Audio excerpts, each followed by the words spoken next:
في أعماق الأساطير المصرية القديمة تبرز أسطورة إيزيس وأوزوريس. كان أوزوريس إله الخير والحياة، يحكم مصر بالعدل. خانه شقيقه ست، إله الفوض، فقتله ومزق جسده 14 جزءا. نثر 6 أجزاء جسد أوزوريس في أنحاء البلاد.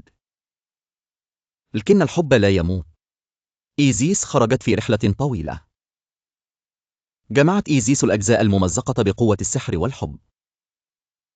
أعادت جسد أوزوريس للحياة مؤقتة لتنجب منه ابنها حورس. كبر حورس ليواجه عمه ست في معركة شرسة. بعد صراع طويل انتصر الخير على الشر في النهاية. أصبح أوزوريس إله العالم الآخر، يحكم الأموات. حكم حورس الأرض، مستعيدا العرش من ست. خلدت إيزيس رمزا للوفاء والحب الذي لا يموت. بقيت الأسطورة شاهدة على أن الحب أقوى من الموت. إذا أعجبتك القصة زودنا برأيك في التعليقات.